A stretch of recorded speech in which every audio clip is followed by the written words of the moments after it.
Have much more on those stories in just a moment, but first we begin in San Francisco, where despite overwhelming video evidence, a jury found a San Francisco officer not guilty of using excessive force in the beating of an unarmed black man. Officer Terrence Stengel became the first officer in the city's history to stand trial for use of force. This is in the beating of Dakari Spears. That was in 2019. The trial has even put the police department and the district attorney's office at odds. Our first Jonathan McCall has been following this story for more than a year now. He is live in the newsroom with reaction on all sides. Jonathan? Vicki Grant, good evening. Lawyers for Dakari Spears say while they do respect the jury's decision, they are obviously disappointed. And while they say they were not able to get a conviction in this case, they actually say the loss is a huge victory for police reform here in the Bay Area.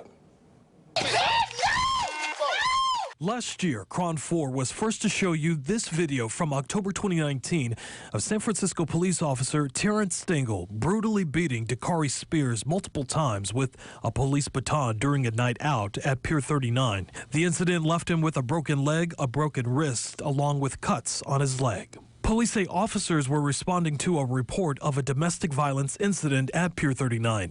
There's this guy who's beating up on this girl. But his girlfriend Brianna told me at that time she was never in any danger. Dakari was never arrested. They didn't ask me anything, no. He immediately started to beat Dakari and push me to the ground. Monday, a jury found Stengel not guilty of excessive use of force in the case. Attorneys for the San Francisco officers say the force was necessary to arrest a violent suspect.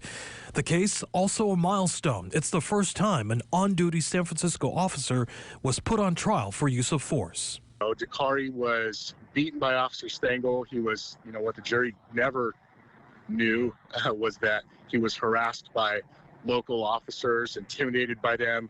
Curtis Briggs is the attorney for Dakari Spears. He calls the verdict a surprise, considering the overwhelming video evidence.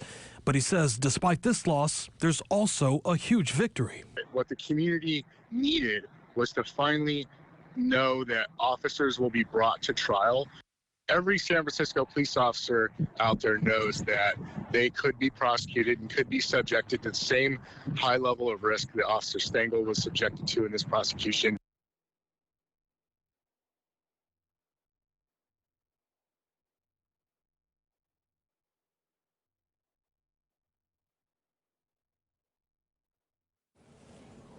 We are having some technical issues with that, but we wanted to mention that in addition to this case, there are also several problems that happen with regards to a memorandum of understanding between the San Francisco District Attorney's Office as well as the San Francisco Police Department regarding how the San Francisco DA's office investigated misconduct cases involving SFPD officers.